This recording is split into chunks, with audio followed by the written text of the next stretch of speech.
Review singkat 3 buku tentang masa depan oleh Hendra Harahap.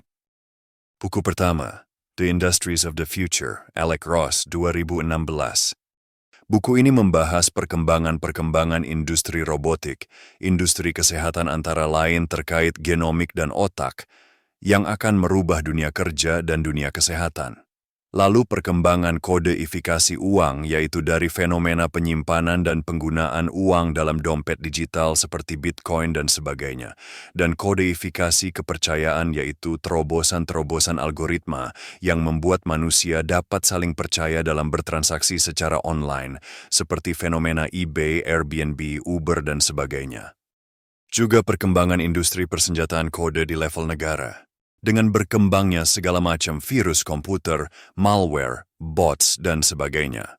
Kemudian ledakan data karena perkembangan komputer, internet, dan interkoneksi semua hal secara digital yang menjadi bahan mentah yang sangat berguna untuk banyak industri masa kini dan masa depan.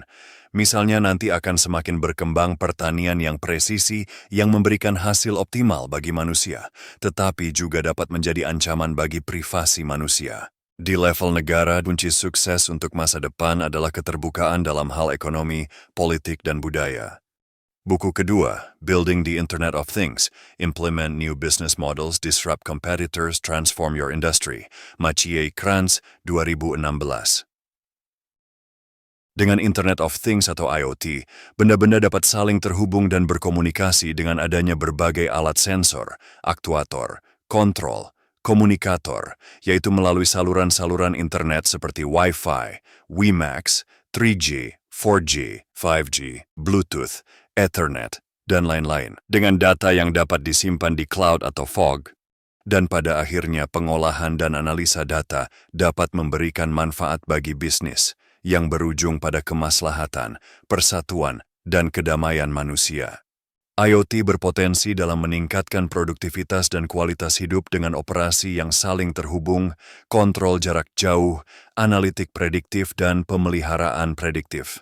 Penerapan IoT seharusnya bisa menjadi lompatan besar serta penyetaraan playing fields bagi negara-negara berkembang seperti Indonesia. Lompatan besar ini antara lain pada bidang agrikultur seperti smart farming dan precision farming, bidang kesehatan yaitu smart healthcare, bidang retail yang dapat mempercepat adopsi teknologi pada UMKM, bidang olahraga dan hiburan, bidang otomatisasi bangunan seperti pada rumah atau gedung pintar, bidang pendidikan, bidang industri, bidang militer, dan lain-lain. IoT masih punya banyak tantangan di antaranya. Standarisasi platform teknologi, keamanan sistem, dan lain-lain. Namun dengan kemauan dan kerja keras, IoT akan membawa kita ke era ekonomi baru. Buku ketiga, The World in 2050, How to Think About the Future, Hamish McRae, 2023.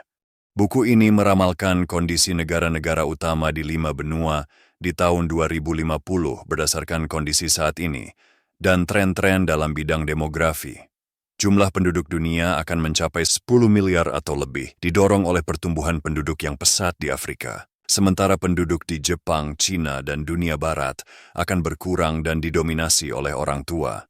Juga di bidang sumber daya alam dan lingkungan, terutama terkait perubahan iklim dan kemungkinan semakin buruknya ketersediaan air bersih dan pangan. Namun sisi positifnya adalah adanya kesadaran yang tinggi untuk menggunakan energi terbarukan. Ramalan ini juga didasarkan pada tren di bidang perdagangan dan keuangan, yaitu antara lain negara-negara akan berusaha memproduksi barang-barang di dalam negeri masing-masing, namun perdagangan jasa akan meningkat pesat. Penulis meyakini bahwa Amerika Serikat akan tetap menjadi pemimpin global, karena antara lain bisa tetap unggul dalam penguasaan teknologi dan pertumbuhan sumber daya manusia yang didukung oleh kebijakan yang akan toleran pada imigran. Secara ekonomi, Amerika Serikat akan berada di posisi nomor 2 di bawah Cina, lalu India di posisi nomor 3. Namun Cina akan menurun perekonomiannya setelah 2050 karena masalah demografi. Asia secara umum akan membaik kondisinya.